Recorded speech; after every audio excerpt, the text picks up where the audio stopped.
Welcome here to Wake Up Call with Dan Tortora on WakeUpCallDT.com, your one-stop sports shop, and on MixLR.com /WakeUpCallDT. You see that midweek Blitz is here for you every single Wednesday in hour number one, so we're proud to be here hanging out with you, and we thank you so much for being a part of the show. Wake Up Call with Dan Tortora inside of the Cafe Kubal studios. You're listening on mixlr.com /WakeUpCallDT. You're watching on Facebook Live on Facebook.com /LiveNowDT. Like I said, inside of the Cafe Kubal studios, Cafe Kubal bringing you all of your favorites inside of that cup right there, giving you all of the famous coffee flavors that they have, the amazing flavors that they have, and of course the DT special, the pumpkin spice chai that you can get on site on location at any of the Cafe Kubals inside of Golisano's Children's Hospital, 3501 James Street,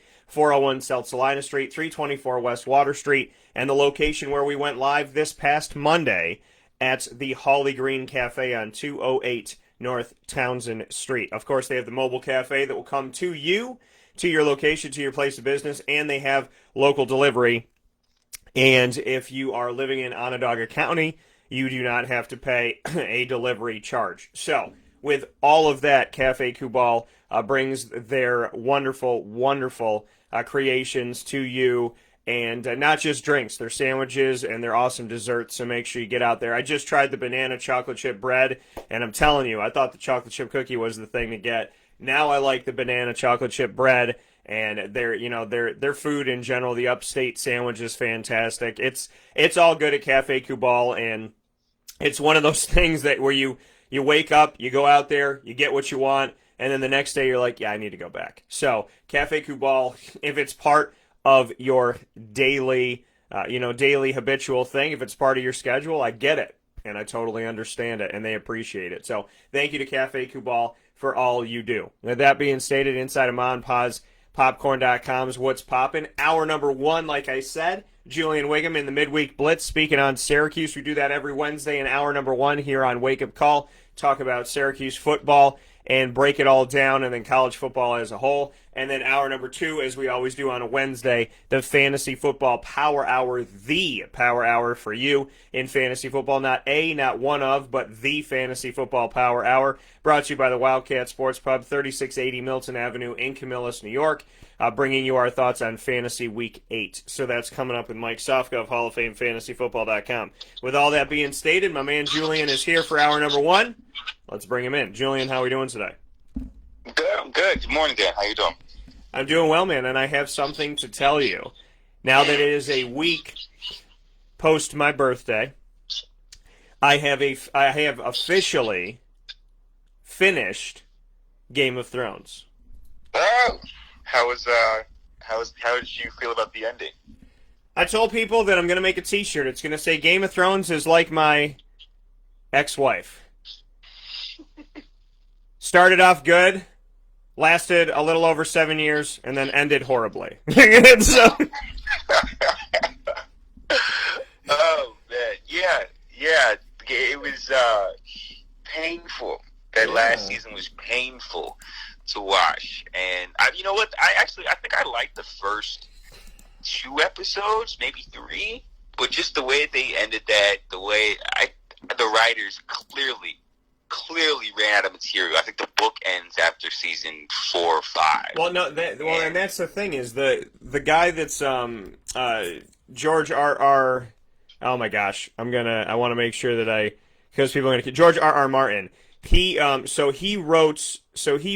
the books, and he's got 5, but he actually is not done. He has 2 more books coming out, and this is the issue, is that they ended the series before he was done writing. So there's actually 2 more books to go. And so I don't know, and Julian, maybe you would know this more than I would, since you watched it in real time and I, waited 317 years to watch it. But, the reality of, watching this show, and if you felt like they rushed it, or maybe they were trying to get something done quicker. I mean, I don't know what the issue was, but maybe you can speak to this a little bit. Do you think that they were rushing to get it done for some reason? I mean, is it because the actors were getting in high demand? I mean, do you know any of that? Yeah, 100%. So at the time, I think I can't remember if it was whoever was playing Jon Snow, but they had there were 3 different actors who were getting contracted out for other shows, whether that was internally at HBO or other movie roles. And they had a deadline to finish filming, and I don't remember exactly how long it was, but they were able to shoot like most of the last season inside of a year. And the writers beforehand were forced to figure out how to end the series. And T.R. Martin, he was on record saying, I'm still not sure how to end this. And he's been taking his time figuring out the correct way to end the series. Yeah. And the writers themselves, I think that they, while trying to rush and be as creative as possible on deadline, which I personally know is a difficult thing to do, I think they created what everyone received as a rushed, product that just wasn't. It didn't feel like Game of Thrones anymore. It didn't. It was. If anything, it was shot really well. They did a great job in terms of the screenplay and how it looked. It was a very visual season, but in terms of substance and the way the characters interacted with each other, it just was a bunch of parts thrown together that didn't really make sense. A lot of build up between the 5th season and the 7th season. There were a ton of unanswered questions. Yeah. That's part of rushing it. That's part of the writing, forgetting about plot, and it's basically running out of book and trying to piece together a few things here and there, and they forgot about how everything is supposed to connect. And I think that's why books are better. Obviously, they can connect so much more, and they can add so much more substance. But I think that the writers for this show did a real disservice in terms of rushing it to its end, and just not totally completing a lot of story arcs, a lot of character arcs, and that was the most disappointing part to me. It just was a bunch of nothing put together, and ultimately everybody that was part of the audience was pretty disappointed. Yeah, I was collectively pissed. My man Bran Muffin, I love the dude, but being king, I mean, that's just it just doesn't make sense. And Jon John's still not telling everybody who he is, and I'm like, man. And then he goes off with the wildlings and kind of says, peace out, everybody. I'm not guarding this wall anymore. I'm just gonna go have fun. I mean. And I understand it started with the Stark family going through tragedy, so it ended with the Stark family being at the pinnacle, and these children are just rising above, and, I mean, that was a cool part of it, but, I just think that Jon should have been, who should have, well, let me ask you this, and I'm going to do this for everybody like me that took, 100 years to watch it. I'm going to give you the 10-9-8-7-6-5-4-3-2-1. We will be talking about Syracuse football, but now that I gave you that little quick disclaimer thing, if we talk about anything about Game of Thrones, and I will connect this to Syracuse because I believe that I can, but when we look at Game of Thrones, if you haven't watched it at this point, we are going to talk about spoilers. Who should have sat on the throne, number one, and should Daenerys have been killed by Jon Snow? I don't think Daenerys should have been killed. I actually, if anything, the way they ended Daenerys, the way that she was taken or killed and taken off the show, that was an interesting death. I think that Jon Snow's character, I don't think he would have killed her. It's just from who they were creating him to be, I don't think he would have killed her. And that's ultimately why I was disappointed, because they found a way to ruin, in my opinion, the best character on the show, Jon Snow, and make him one of the softest dudes on television. And I don't get it. He's a guy, Battle of Bastards, that would, be willing to take on an army, but then comes on and is super hesitant, no longer that guy who's going to go out there and, he was someone based on principle would do what he needs to do. And then all of a sudden it was like, oh, well, I think I got to take out this queen. And it was just every character's arc just didn't make sense. It didn't make sense to me. I don't think Jon Snow would have killed Daenerys. I know that she became the Mad Queen, so I thought she was going to die either way. But I didn't think it would be Jon Snow to do it. I don't think he would have done it. I think that was the only bit of shock value that the show could create. But outside of that, it was like, oh, okay. And then, again, it was just, all of it was just dull moments. You're getting me re-upset about this. Yeah. It's just a bunch of dull moments. Like, oh, okay, so what happens now? And then nothing else would happen. Yeah. It was just a bunch of nothing, like with a soft punch. It's like getting hit by an old man. And it was like, oh, this is unfortunate. And then nothing else, would happen. So, this show was poorly contrived for the last 2 seasons, and just a watered down version of what it was supposed to be in the last season, and it was disappointing. I refused to watch the show ever again, knowing how it ended. That coming from Julian, he has thoughts. That's the thing, though. But I get it, and I think he needed to kill Daenerys, because when she said, she was like, we will free them and we'll show them good, and he's like, well, what if their definition of good is different than ours? She's like, they don't get to choose. I'm like, damn, that's every single dictator ever.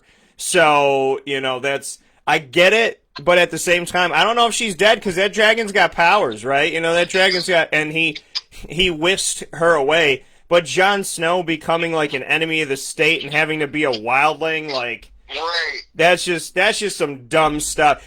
When the Unsullied, you're her army, he defeated her, so technically you kind of have to serve him now, or you have to be on the run. So you're kind of you're kind of the enemy of the state type of thing, or you could be. My man Jon Snow he's the king now, so he should be the king now. So I found it to be weird, and I don't like the fact that Jon is the one that killed her, because Jon is just that's not his morals and his values. So I found some qualms with it, but I get it. And I'm going to connect this to Syracuse by saying Syracuse had moments against Clemson, positive moments where we thought, oh my God, this is going to be great.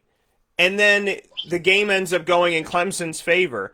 However, you cannot let it end. You cannot let this season end like Game of Thrones ended, with so many questions. So how does Syracuse, you as an alum, how does Syracuse take what they did against Clemson and not make it that they're playing up for a big game, but that this is actually them learning and growing? Because if you play Clemson this way, granted lose by 28, but if you play Clemson this way, you should beat teams like Wake Forest by 20. So how does Syracuse bottle up what they did, as opposed to just being like, wow, we really just gave our all because we didn't want to get embarrassed?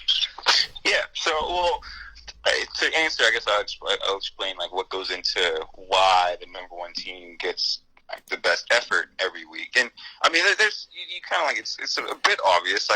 When you see a Clemson, or I think one year that number one team was Florida State or whoever else, and then we had a number 2 team, USC, my freshman year. But when you see that one next to a team on the schedule that you're playing, there's 2 responses. There's guys who get nervous and they start to sound like fans, and there's guys who just relish the opportunity and they become hyper competitive. It's the only 2 responses, that fight or flight thing, right? And throughout the week, the guys who become fearful, or the guys who start to sound like a fan who's watched this great team on TV every week, Like they don't. It just to them, this is like, oh my gosh, like they say it's Clemson or it's Florida State, and they almost ignore their responsibilities and what they're supposed to do. And the other side of that, there's usually more of them than the guys who get nervous and afraid. It's still college football, a lot of competitive guys. On the other side of that, there's guys who a lot of groups just seem to stay in the film room a little bit longer. The coaches stick with their guys a little bit longer to make sure they understand this, understand that, because you have to be so meticulous about the detail because this team is so good that if you miss one minor detail, you risk giving up a big game. So the game when you come in against a number one team like Clemson, I think what we saw from Syracuse is that they were a little bit more well prepared. I think that guys had put in a little more effort in terms of understanding what the game plan was supposed to be and what they're supposed to do. And there's ultimately, a benefit to that. Like where, for me, Clemson was always my favorite game because, one, they were either the best team in the conference. Two, they always threw the football, and as a corner, obviously you want the interception, a chance to get the ball. And three, we were just like one of our national games, and I loved playing at Clemson. I thought it was the best place I'd ever been. And that was a game where my sophomore year, it was the first time I was ever getting a chance to play. My game took a step forward because I understood our defense 10 times more after playing Clemson than I did prior to it. Like we were a cover 3 team at the time, and I just became much more familiar with our checks. I was able to communicate with our safeties more.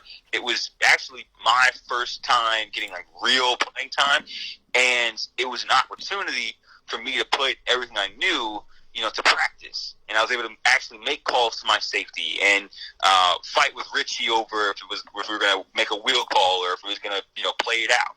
And that was so beneficial to me because it had to be so fast and I had to be so detailed in terms of it was Sammy Watkins across from me, and it was like, gee, you got to be on task because if not, this guy's going to run by you.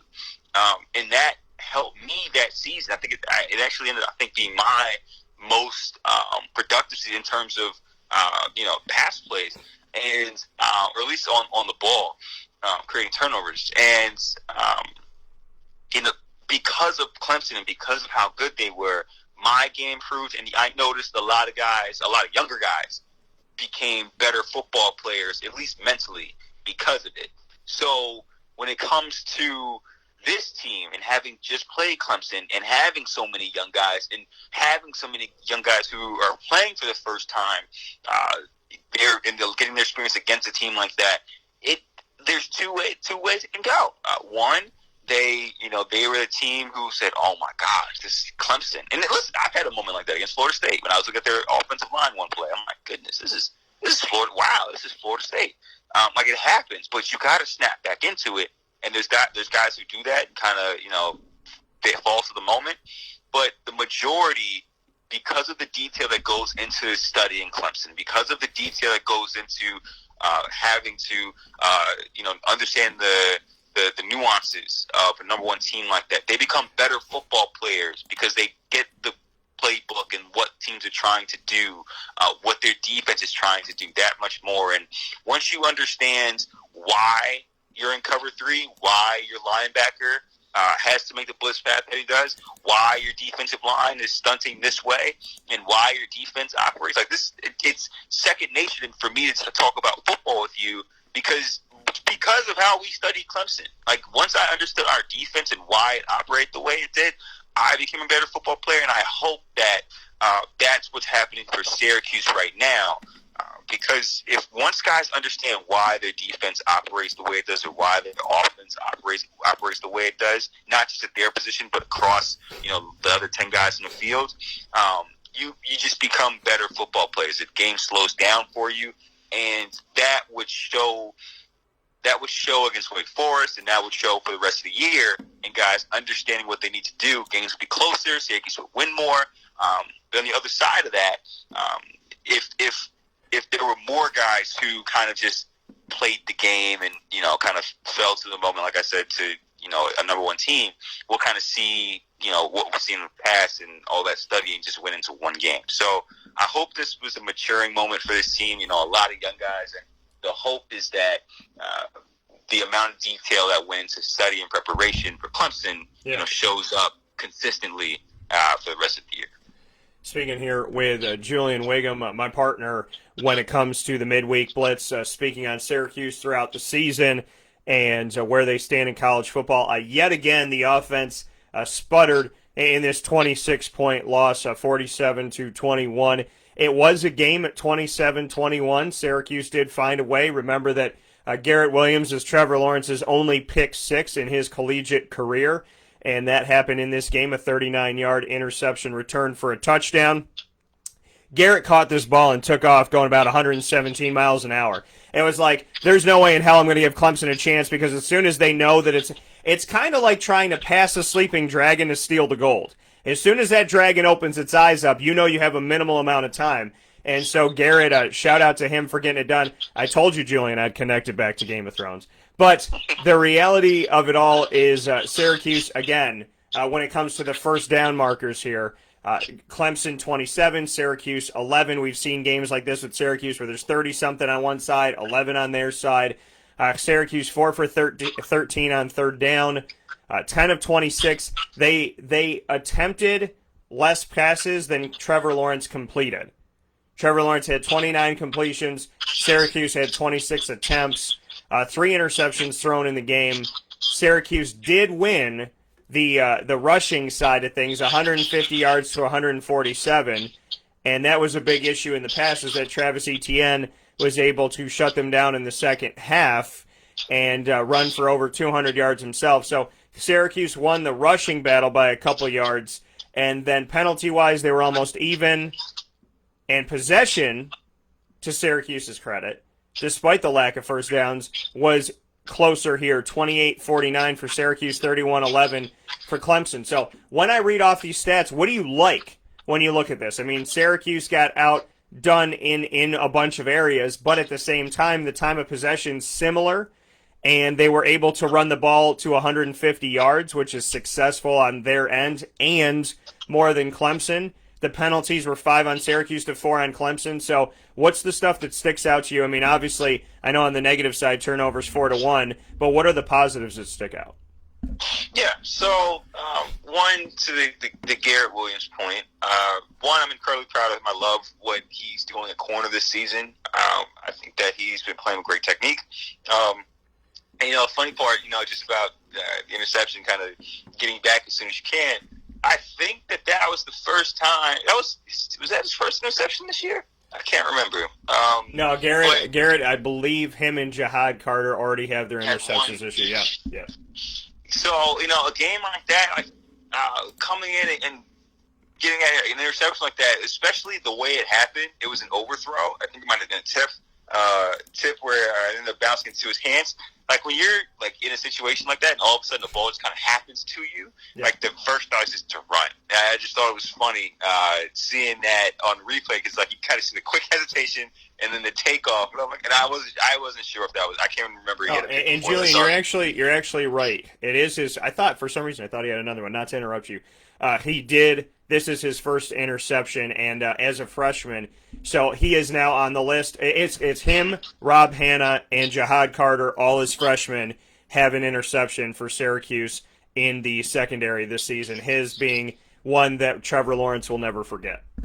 Yeah, and it reminded me of my first years. The thing is, it's the first time that he's touched the football in 2 years in an actual game, and there's that quick, and you can see it. There's this hesitation where it's like, what do I do? And then he takes off, and I'm like, there you go, big dog.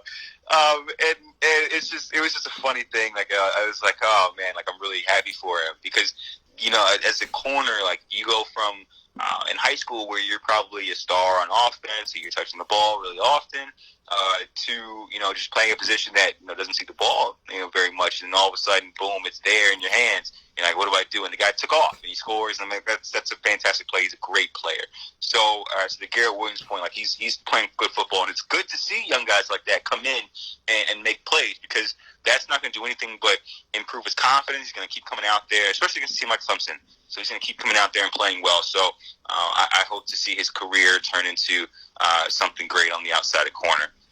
And then, to your second point, the stat sheet, you know, inside the box score, the one thing that was encouraging to me, at least, was I thought that the run game has improved.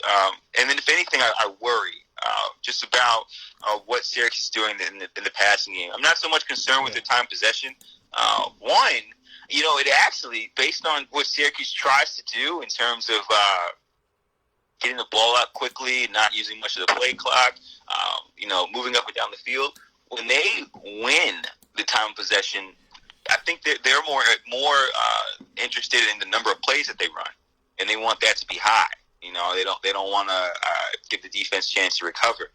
So if they have the ball longer, but they're not necessarily running a ton of plays, I think, what was the goal for Coach Papes a few years ago, like 80 or something like that, 70 or 80 plays, somewhere between there.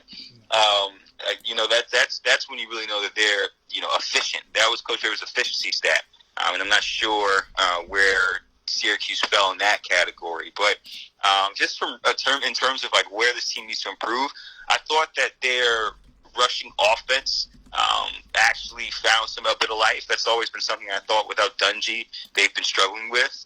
But, you know, and losing Tucker, I think it was around the second quarter or so, was hard. But, you know, I think that they did a good job in terms of having young guys step up and make plays. But otherwise, the run defense still, Travis Etienne, I was expecting them to just give up 500 yards of rushing offense. And early on, you know, obviously ETN was out of the game. I thought that they looked better in terms of gap integrity, in terms of blitz pass and where we're supposed to hit. I thought they looked good in coverage. So there was a lot of good from Syracuse. But if anything, the one thing that kind of struck me is like, man, was that 4th and 1 where they had the opportunity to go for it, where they decided to punt. And my thinking was, see, you know, in a game like this, where, you know, you really have nothing to lose, those are the moments that you got to try to take advantage of and keep your offense on the field. So, you know, the box score itself, you know, rushing stats were pretty good, in my opinion, for Syracuse. On the opposite side of that, I was encouraged to see Syracuse keep those rushing stats low defensively until ETN came back. But, you know, I think, if anything, the amount of opportunities that they had, the, you know, turnovers that they created, they just didn't take advantage of the opportunities, and I think that contributed to it was a major reason why they ended up losing that game. You know, so and like you said, you know, wanting to run the plays and hold on to the ball, when you see the possession look similar as far as time goes, but Syracuse with only 11 first downs, that's where the disconnect is, because to hold on to the ball and be able to do it, you have to be able to create these first down opportunities. You have to be strong on third down, and Syracuse has struggled on third down this season. As I mentioned in this matchup, 4 of 13 in the game. So, you know, it's like you said, they want to run more plays. They might have less clock at the end of it, but if they're going to have less clock, then their numbers should be the 27 first downs. Their numbers should be more efficient on third down and whatnot, so that they're holding on to this ball, keeping possession, and doing what they need to do. You know, I don't see Syracuse as a team that's going to run 3 plays and score on you. I don't see that. You know, and maybe that's where Dino wants to go. Maybe he wants to be a team that's really fast up and down the field, and it takes 5 plays to score and this and that, but the teams that I saw do those things, Louisville of old, Clemson, definitely on Syracuse, Florida State, they could get down the field and score quick, but I think what Syracuse really needs to do is look at their talent, look at what they have, and play to the strengths of that. You know, you put a defensive scheme in place that plays to the strengths of your defense, because your strength of your defense, I mean, they have guys up front and guys in the middle that are good. But you look at the back end, they have 9 interceptions this season. So you play a defense of 3-3-5 where you lean on that. Your offense has to lean on where its strongest suit is. Right now, your best player on your offense currently right now, in my opinion, healthy, is Sean Tucker.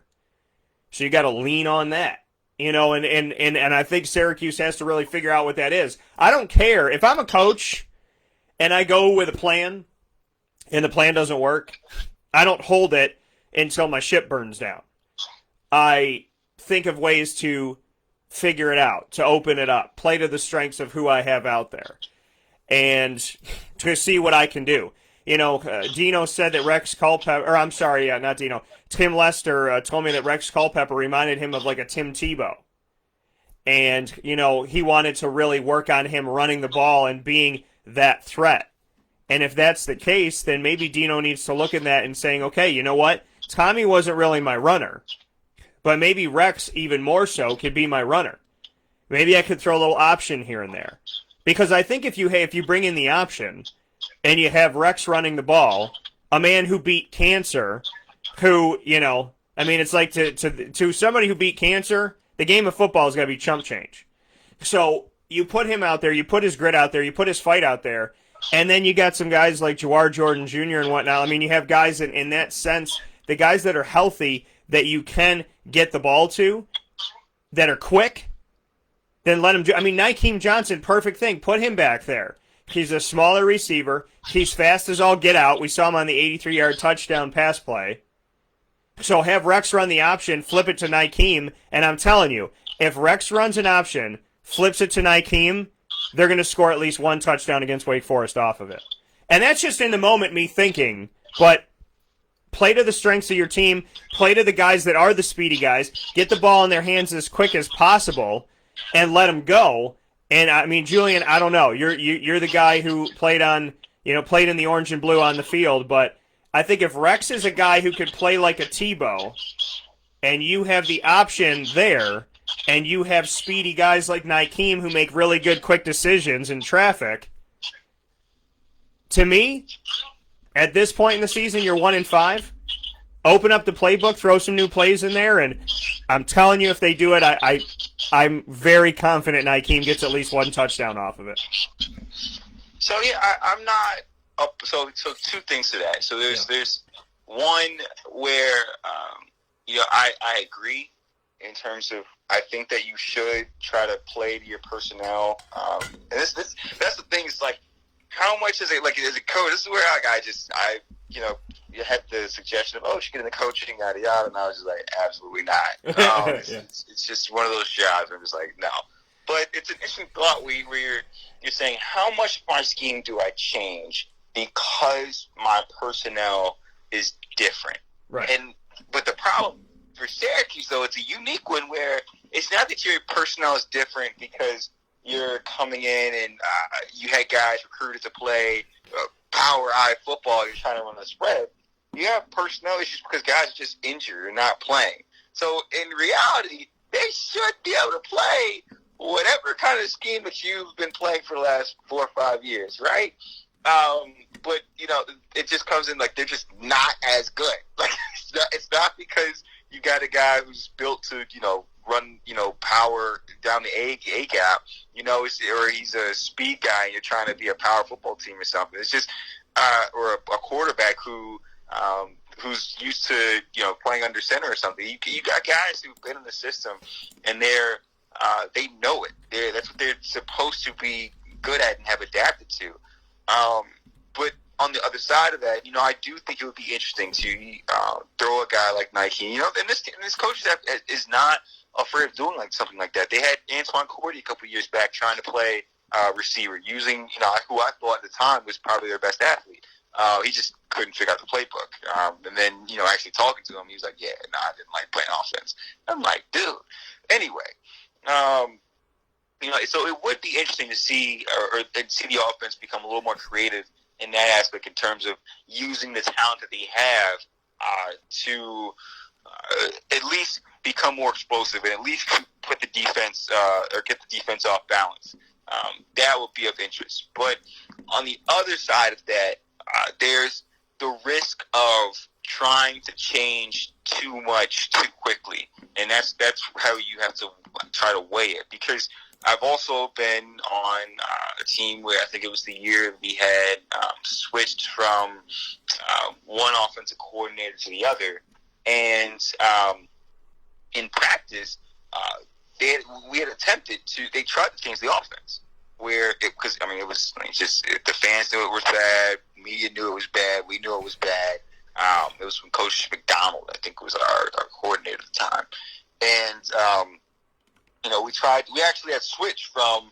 This is what we were talking about. We had switched from. We were a spread team, or at least trying to be one under McDonald's, and then we became more of this option. Wishbone kind of offense. And it's just when you change mid-season like that, and they tried to say, "Oh, it's the same," because we were coming out of the same, some of the same similar. Same personnel groups, but it was clear the offense was terrible. Practicing against it wasn't fun.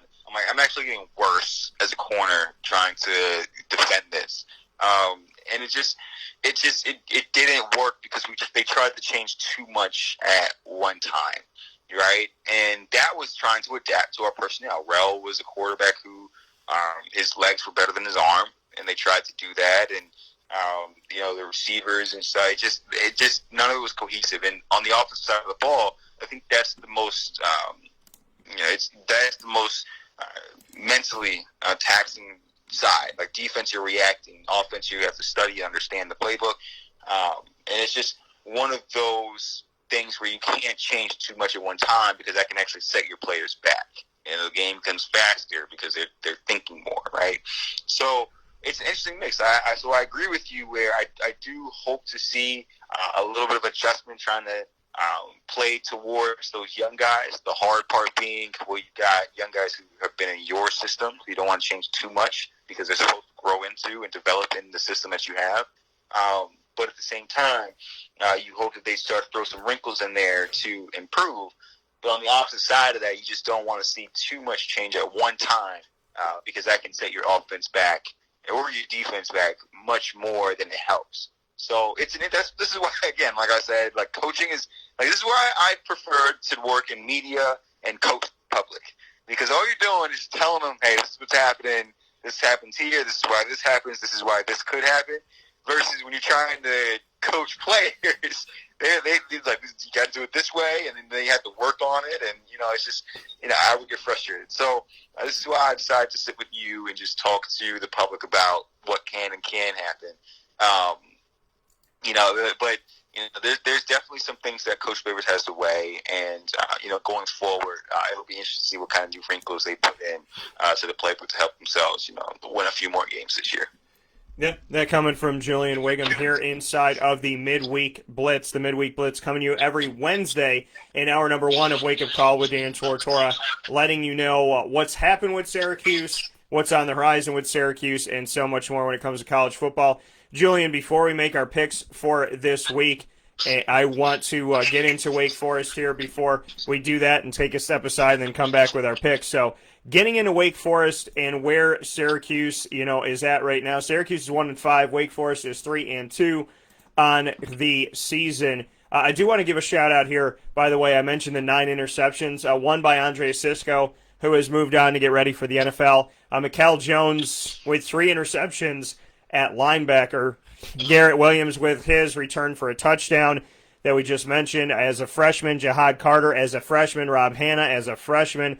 Josh Black, my guy, Grandpa. He's been there for a long time. Redshirt senior. Love him and appreciate him. Trill Williams got one as well. So those are your 9 interceptions for Syracuse. When we look at Wake Forest going up against Syracuse, Wake averages 36.8 points per game. Syracuse averages 19.8. So there's already a discrepancy right there of almost 20 points.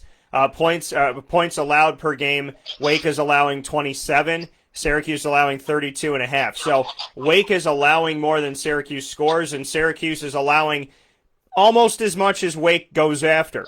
Total yards, Wake has almost 418. Syracuse just shy of 275. Yards passing, it's 244.6 to 182. Rushing yards, Wake has almost 200 a game compared to Syracuse's 92.8. Yards allowed per game, Wake is allowing almost 448 yards. Syracuse is allowing 480, right around there. So the reality of it all, and they're allowing the passing yards about the same, around 247 for Wake and 245 for Syracuse. Rushing yards allowed 200.6 for Wake, 235 for Syracuse. So what these numbers adequately show, to break it all down and make it simple, neither team is stopping anybody defensively, and Wake Forest offense is doing a little bit better. So Wake Forest is trying to outscore you. Syracuse has had issues on both sides of the ball. Now, the defense is their strong suit, but when you take all these numbers, throw them in a pot, what do you come out with at the end of it all? What does the soup taste like? Both defenses aren't going to stop you. Wake Forest offense is going to try to outscore you. Syracuse's offense is going to sputter. That's what these stats show you up to this point. Thoughts about it? Yeah, so Wake Forest, I always have the matchup, offensive lines versus defensive lines, quarterbacks versus secondaries, run offense versus run defense. And, looking at Wake Forest, one, they have a good defensive line and probably one of the best defensive linemen that Syracuse has played all year. Just losing the cat's name, Basham. They were talking about him as one of the better defensive linemen Syracuse faced all year.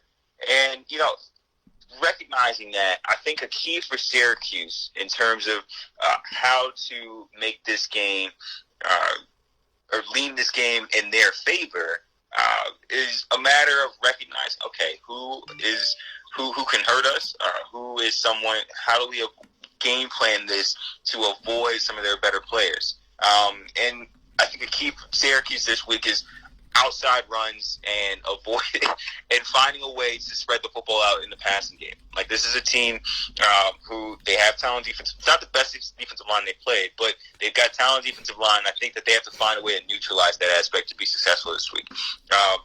Wake Forest finding kids. I think they had a freshman walk-on who had like 3 interceptions and 11 tackles last week. I think he ended up being ACC Rookie of the Year or something like that.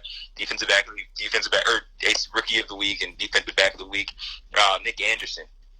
But it's a matter of playing smart football because they clearly have guys who can take advantage and make plays if you give it to them. So offensively, you're looking at the matchups. You recognize that Wake Forest has a defensive line that can play good football. You recognize that they have special players across the line in Basham. You recognize that they've got guys on the back end, Nick Anderson, a young guy coming in and making plays. And you game plan for that, and you try to match up as best as you can. Defensively, Wake Forest, they put up a lot of points, and this is where you hope that turnovers come into play. They've got a little bit of experience at quarterback. They've got a guy who's coming in, put up 40 points against Virginia. They have the ability to score. So the defense, the biggest thing you want to do is create turnovers. When you're playing a team that comes in putting up a lot of points per game, one of the ways that they do that, and some of the things I've seen from Wake Forest, is that they're able to give you eye candy. They find guys open downfield by either A, play action, or B, making guys misread a play, and they can strike you over top with the ability to confuse you and get guys open. So it's about the detail. That's why I think that this Clemson game beforehand was important, because you're coming up against another team who's very good on offense. They may not be the exact same kind of offense in terms of scheme, but they do a lot of similar things in terms of concepts. And if you study and understand what these teams are trying to do to you and how your defense works and how it covers it down, I think you could minimize teams that put up a lot of points per game. But it's a matter of not falling victim to the same concepts, because what one team sees as successful, the next team's going to try to do. So Wake Forest, again, looking at the matchups, I think that the secondary and that, back seven, including the linebackers there, I think that's going to be, I guess it would be back 8, 3-5. But, that back 8, those a linebacker secondary. I think this game's going to be on them to create more opportunities for this offense, because we know, the 19 points we get, we know Syracuse isn't great on offense. We know that they struggle. So it's a matter of giving the offense more opportunity, and then the offense doing more with the opportunities that they're given by playing to their strengths and avoiding what, Wake Forest does well. And that's, bringing pressure. That's their defensive line creating opportunities. That's their secondary taking advantage of bad balls. So it's a combination of both sides. But if there was one area, Dan, to look at and really say this is where Syracuse needs to be at their best, I'm pointing directly towards what they've been good at all year, and that's their defense, and that's them being able to create turnovers and give themselves more opportunities on offense. And then on the opposite side of the ball, taking advantage of those opportunities, taking more shots downfield, and giving themselves a better chance of actually winning the football game. Yeah, and that's the thing. Like, when we look at Wake Forest, the fact that they are going to score, that they're going to get after it. I mean, Wake Forest lost to NC State. Now, they only scored 13 against Clemson, their first game of the season, but they lost to NC State 45-42. They put up 66 against Campbell. They put up 40 against Virginia and 23 against Virginia Tech, so a lower scoring one against a ranked team that they got. So they do have that ranked win against Virginia Tech, number 19 in the country. So we know that Wake Forest can put up those points, as we've been discussing, but Syracuse can create those turnovers, and Syracuse has been leading in the nation in that respect. So when we look at this and, really take now, Wake has played multiple quarterbacks. They have obviously not getting a ton of time, but Mitch Griffiths has attempted 6 passes. He has 1 touchdown, no pick. Michael Kern at quarterback has attempted 16, and Sam Hartman is 74 completions on 117 attempts, 1,000 yards this season, 1,003, 3 touchdowns and an interception. So they've relied heavily on their run. And relying on their run is a strong suit for a team going up against Syracuse. If Wake Forest watches the film on Georgia Tech, they watch the film. When you look at this and you break it all down and you say, okay, Jeff Sims running quarterback, he was there with, his team, and what could they do? Jahmyr Gibbs, what did he do to Syracuse, and how did he work it out? And then you look at the next game, you say, okay, what did Deion Jackson do?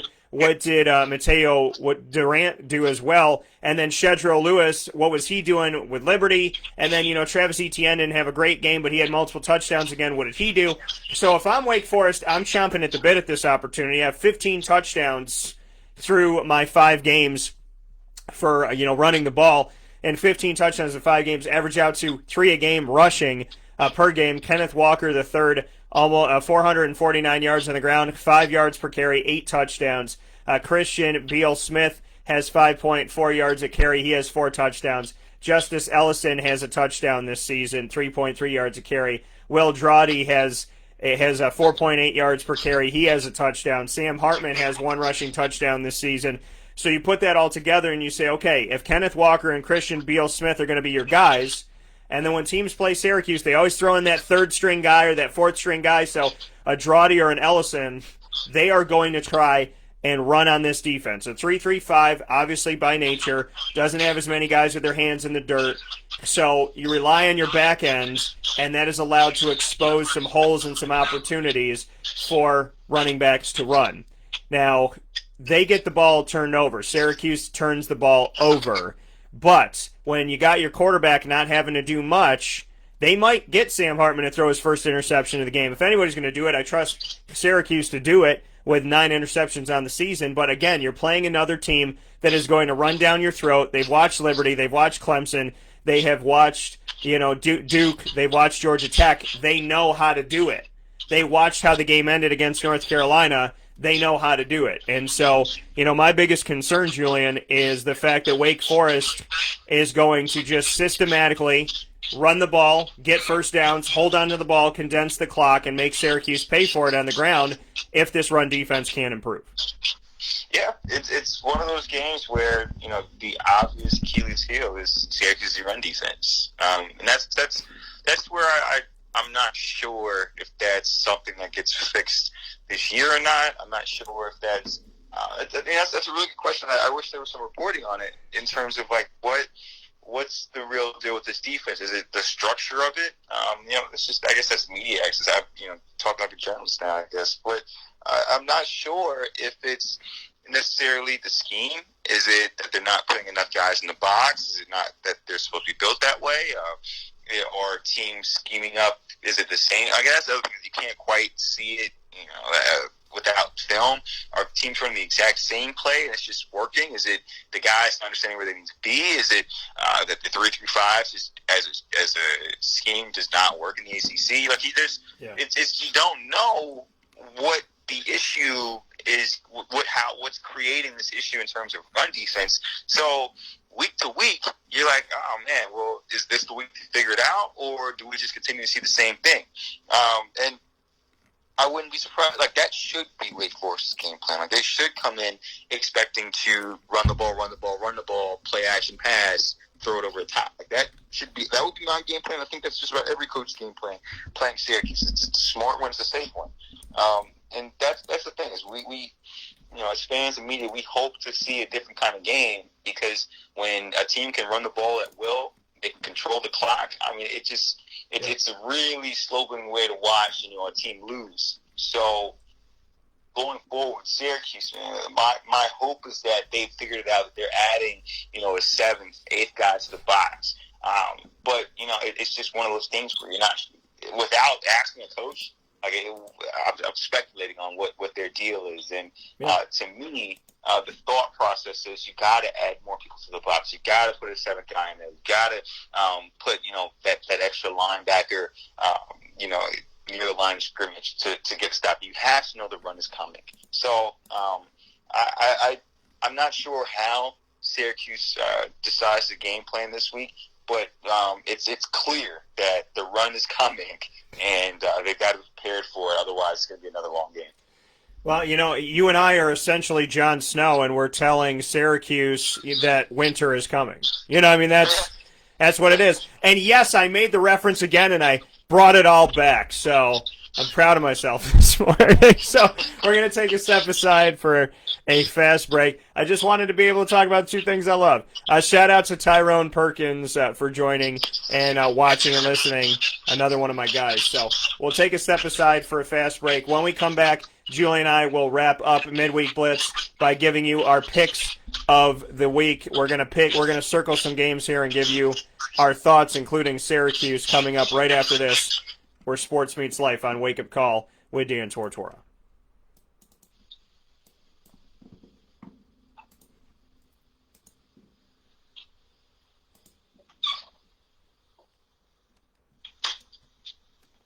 Carvel's Wick, it's what happy tastes like. Do you know why? Because we make ice cream. Creamy, rich, flavorful ice cream. Not yogurt or iced milk like some of our competitors. Ice cream. Fresh, by hand, daily. For the calorie conscious, we have something new for you. Our new Carvelite. Same great flavor, creaminess, and texture of our regular ice cream with only 35 calories an ounce. So whether you want an ice cream cake, flying saucer, dasher, carvalanche, hard or soft ice cream, we will satisfy your craving with our fresh, handmade regular or new Carvelite ice cream. Carvel the Wick. It's what happy tastes like.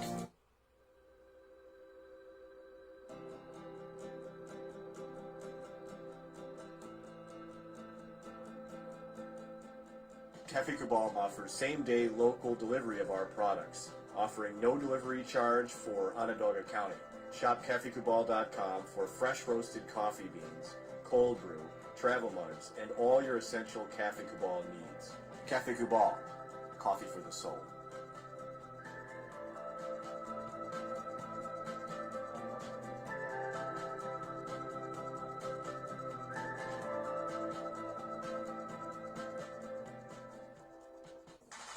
The Wildcat Sports Pub in Camillus, New York is located on 3680 Milton Avenue in the Home Depot Plaza. It is your family-friendly sports bar and restaurant. Folks, some sports bars aren't family-friendly. Some family-friendly restaurants are not sports bars. The Wildcat Sports Pub in Camillus, New York is proud to be both. It is that marriage that you've been looking for years. The Wildcat Sports Pub is your home base for your sports bar and restaurant needs, games for the kids, indoor and outdoor activities, and enough things on the menu to come back every single week and get to try something new. They're open Sundays from noon to 8 p.m., Monday through Wednesday, 11 a.m. to 11 p.m., and Thursday through Saturday from 11 a.m. to midnight. For reservations and party information, call 315-487-2222 for the Wildcat family-friendly sports pub and restaurant.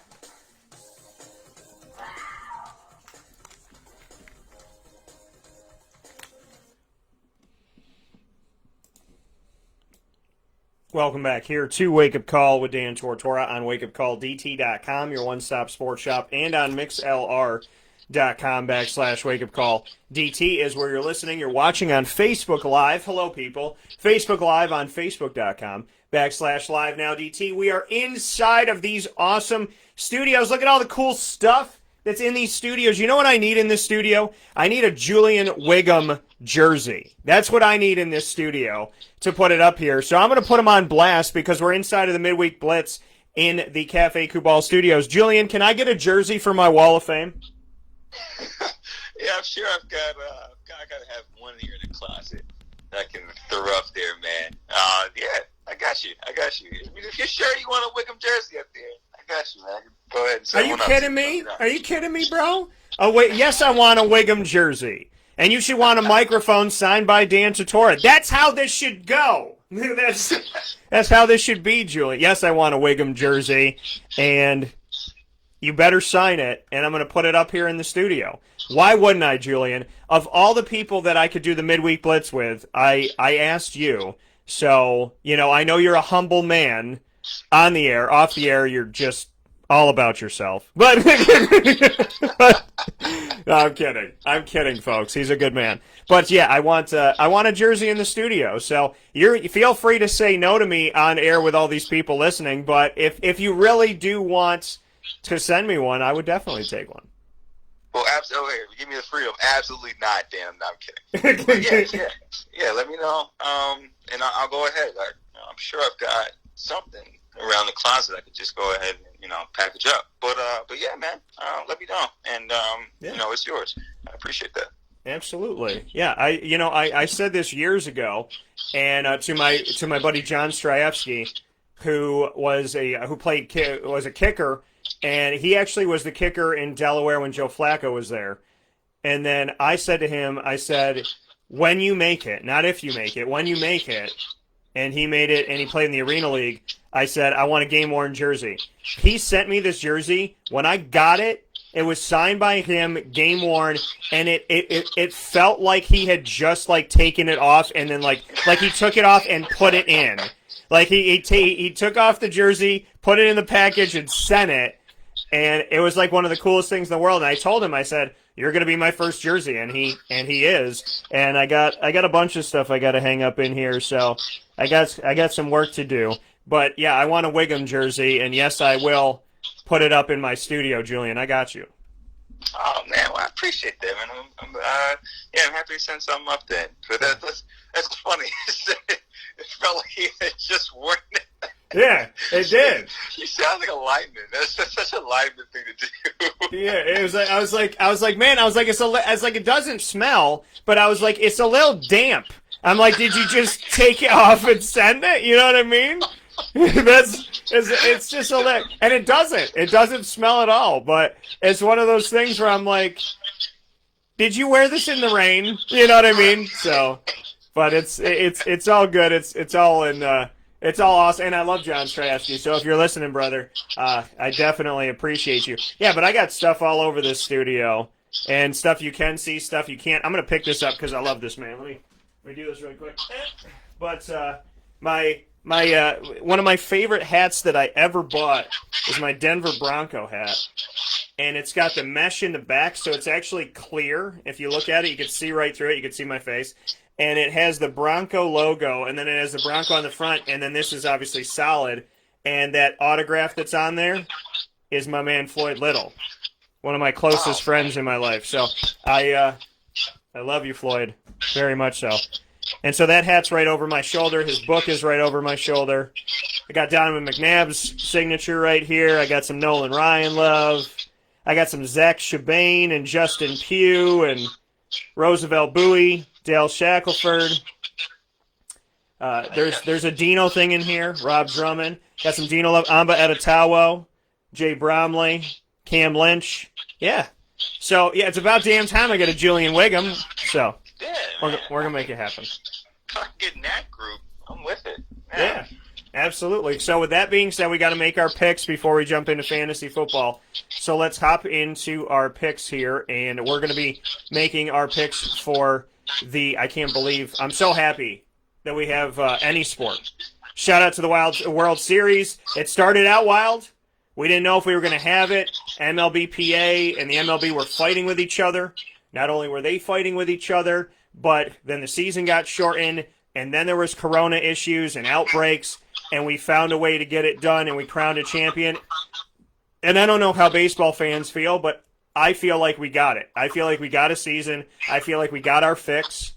And, shout out to the Dodgers for being not only champions, but it's been 32 years, and only once in the history of America has a pro basketball and a pro baseball team won the World Series and the NBA championship, NBA Finals in the same year. It's only happened one time in history until yesterday.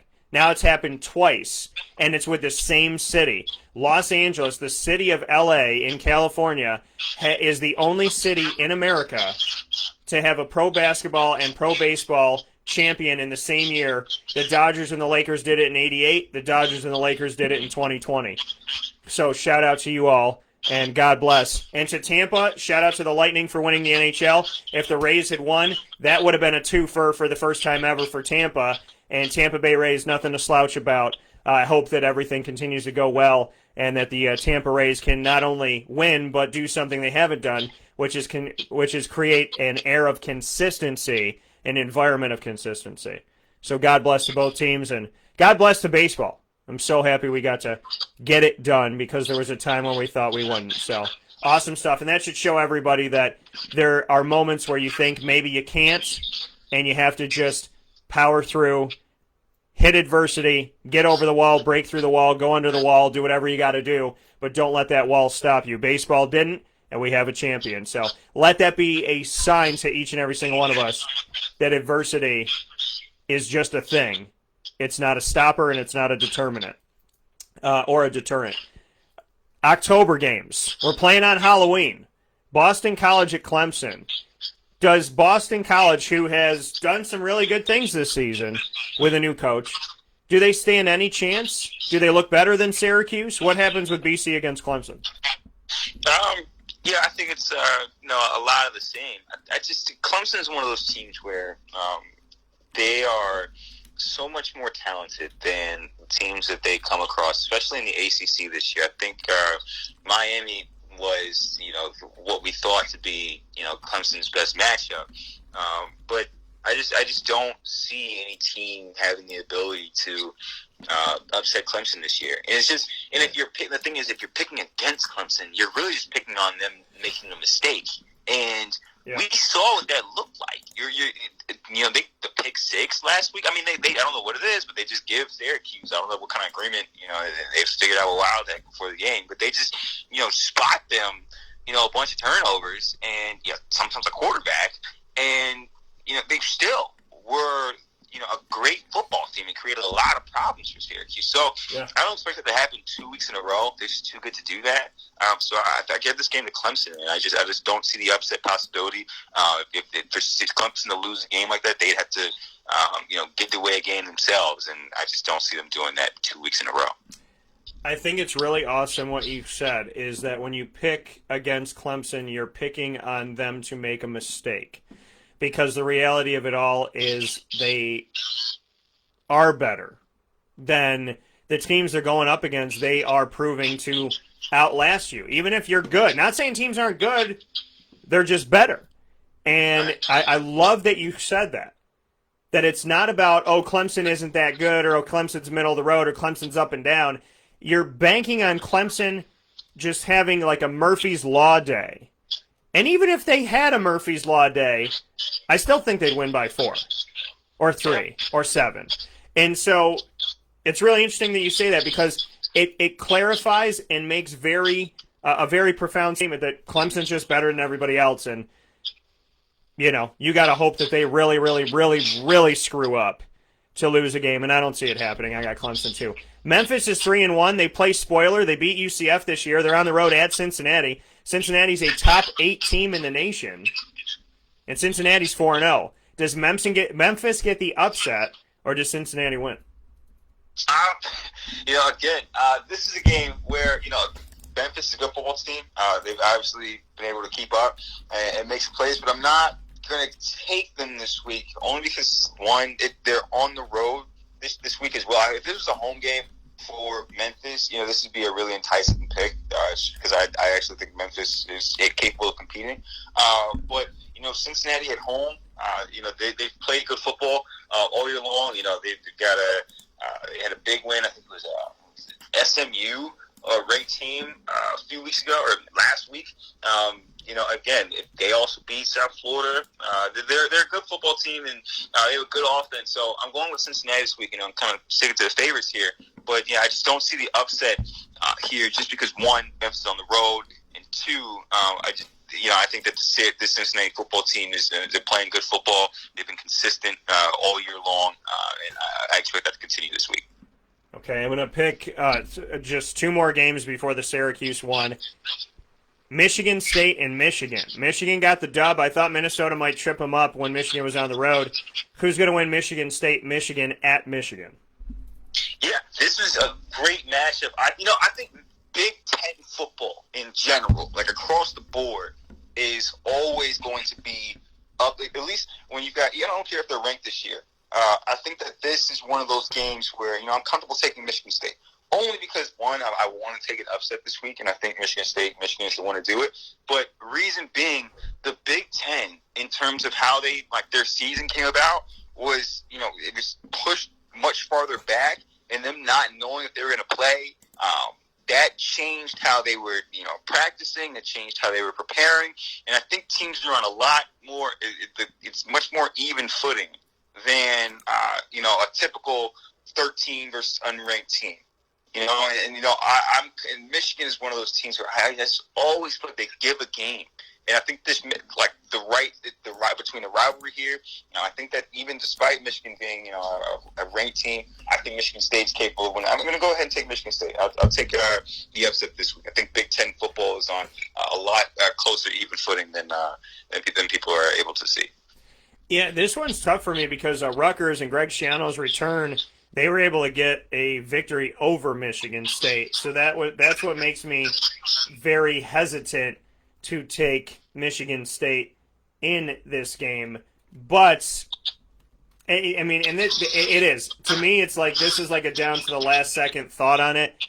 I am going to take Michigan State, but I'm very leery of it. I would have felt better about this rivalry game if they didn't lose to Rutgers. But I am going to take Michigan State in this game and think that they can get one, maybe if Michigan's feeling themselves a little bit right now.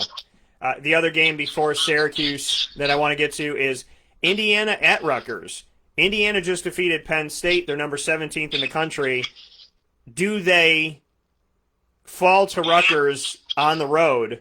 Rutgers is 1-0. Indiana's 1-0. Does Indiana feel themselves a little bit and lose this game? Or does Syracuse native and CBA alum Stevie Scott go to work on the ground against Rutgers, and does Indiana get its second win? Stevie's getting... I haven't been in a while. I actually covered a game of his when he was at CBA, doing the play-by-play color commentating thing. And, that stiff arm that Derrick Henry had, I think it was like 2 weeks ago, Monday Night Football, on Josh Norman. Yeah. I saw Stevie Scott do the exact same thing to like a 5'4", 120-pound corner. Except he threw him all the way out of bounds. He didn't make it, to the ground before the side. I actually picked him up, feet dangling, threw him like a little kid. One, hilarious, and then two, just wild. Point being, I think he's an amazing running back, and to see him actually continue to be successful at the college level is really good to see. That being said, I think Indiana is the better football team here. And this is the thing. With a team like Rutgers, who I don't think is a good football team, going back to that Big Ten point, I genuinely believe, just because of what we've seen from Indiana already, the Penn State game, I think Penn State's a good football team. Coming into this one, I don't think Rutgers has the firepower. And just it's Rutgers, and while Michigan State did give up a game, going back to almost justifying the pick here again. I still feel like with the Big Ten matchup and the amount of talent that Michigan State typically piles up each year, I think that makes it actually one of the better. I think it's a pretty big spread. I think that's a good upset pick. But going with this one, Indiana's shown that they can compete at this level, at a high level. They can run the ball. It's consistent, and they've got a good running back who can do it. So I like Indiana this week against Rutgers. So I'm going Indiana. Yeah, and another one of those local players in Syracuse that didn't feel the love and recruitment by Syracuse, Stevie Scott in Indiana. I'm picking you because, like I said a couple of years ago, I can't wait to draft Stevie Scott in fantasy football when he plays in the NFL. Much appreciation to you, sir. Thank you for the time that you've given me to talk with you, and I hope I get to do it again soon. Indiana and Stevie Scott rocking a 2-0. Final game, Wake Forest at Syracuse. What do you got? This is an interesting pick. You know what? Syracuse is at home this week. I think they're a 10-point dog in this one. You know what? I'm gonna take Syracuse this week. I'm gonna take the upset.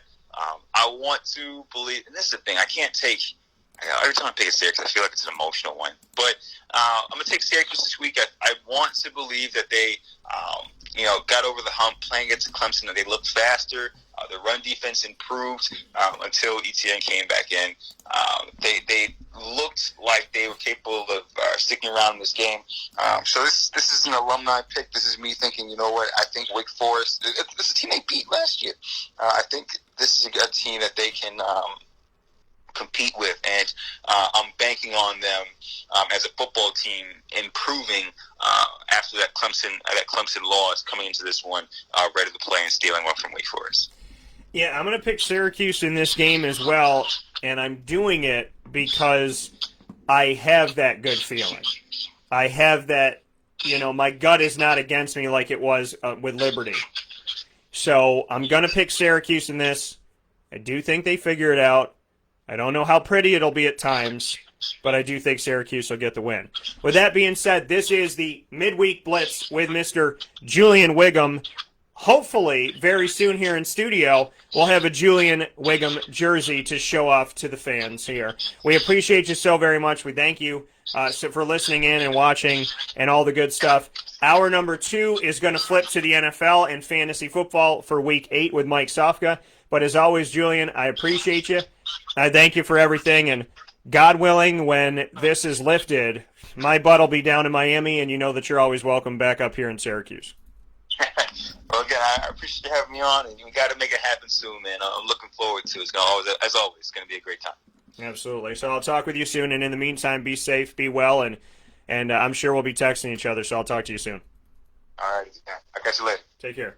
That coming from Julian Whigham here on Wake Up Call with Dan Tortora, having some fun where sports truly meets life. We're going to get ready to have Mike Sofka on the broadcast here on Wake Up Call with Dan Tortora. So we appreciate you being here. Appreciate you having fun with us this morning. And you got all of our picks. So we have both chosen Clemson over Boston College. We both chose we chose Cincinnati over Memphis. I don't know why I put Memphis. It was Memphis on the brain, I guess, but we both chose Cincinnati over Memphis at home. So my mistake on that one. That is Cincinnati. And we chose Michigan State over Michigan, Indiana over Rutgers, and Syracuse over Wake Forest. So Julian and I are either going to be totally right or undeniably wrong this week. We'll see what happens as things get shaken out, and I'm excited to be able to share that with you. So thank you so much for tuning in to Wake Up Call with Dan Tortora. We're going to take a quick step aside for a fast break. When we come back, we will be bringing you the Fantasy Football Power Hour. For those of you that are watching, we're going to flip into a new video. For those of you listening, it's going to just streamline itself from here. We thank you so much for being here. We appreciate you so very much. and we'll be back at it momentarily where sports truly meets life on Wake Up Call with Dan Tortora, so stay tuned.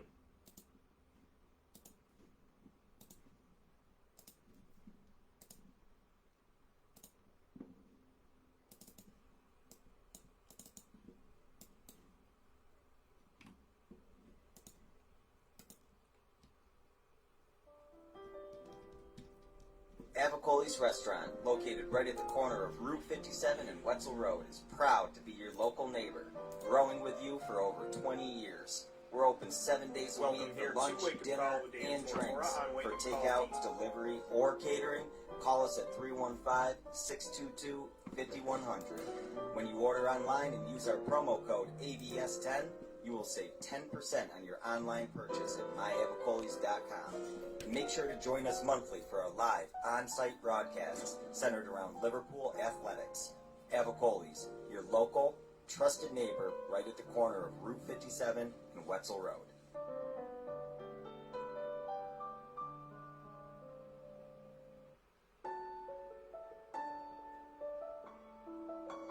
Having peace of mind when you're out of town that your furry-loving friend is safe and sound means taking them to Canine Campground, because we all know that when it comes to the love of our pets, it goes well beyond the call of duty to make sure they're safe and sound. Right, Lily?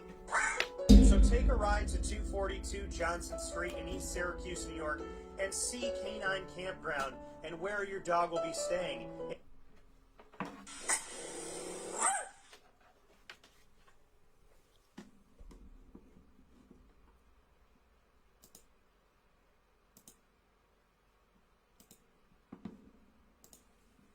Classic cabin, the executive cabin, the grand cabin, or of course the luxury cabin, because if you know Lily, you know she loves luxury. Now you don't have to wait to the last minute to find a family member or a friend that'll take your dog for a few days. Call Canine Campground at 315-299-4013. That's 315-299-4013. Their drop-off and pickup times are Monday through Sunday. Check K9campground.com for more information. That's the letter K, the number 9, and campground spelled with a K.com. K9campground.com. When you're going out of town, bring your dog to Canine Campground.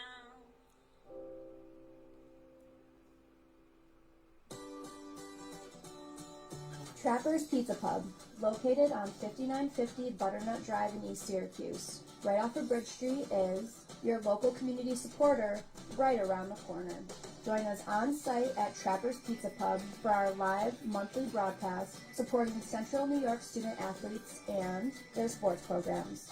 Call 315-438-4444 for more information. And find us on Facebook and Instagram at Trapper's Pizza Pub. Trapper's Pizza Pub, your local community supporter right around the corner. Welcome back here to Wake Up Call with Dan Tortora on WakeUpCallDT.com, your one-stop sports shop, and on MixLR.com/WakeUpCallDT. Inside of the Cafe Kubal studios, you're also watching here on Facebook Live on Facebook.com/LiveNowDT. I want to thank Julian Whigham for being part of our midweek Blitz, hour number 1, every Wednesday from 9 a.m. to 10 a.m. Eastern Time inside of MaandPazPopcorn.com's What's Poppin'. Use the promo code DT20 at MaandPazPopcorn.com for 20% off any of your orders. And you can have it ordered and shipped to you. Like if you're Mike Sofka down in Florida, you can have it shipped to you with 20% off using the promo code DT20. Or if you're me and you're going to go into the store, you could do it online. Go to MaandPazPopcorn.com, type in the promo code DT20, and instead of having it shipped to you, click on in-store pickup, and you still get the 20% off, and I can go get it at 201 Old 7th North Street in Liverpool, New York. So however you're getting it, make sure that you support these local companies and do right by them now more than ever. They appreciate your business always, but now more than ever, it's important for us to be there for our businesses here, our local businesses and our community businesses, and the Carvels and the Hondas and the Chick-fil-A's that are here that, you know, have those national and international names, yet they've become very local in our community. So it's imperative for all of the wonderful places that we're proud to work with that you support them inside of Central New York and support CNY.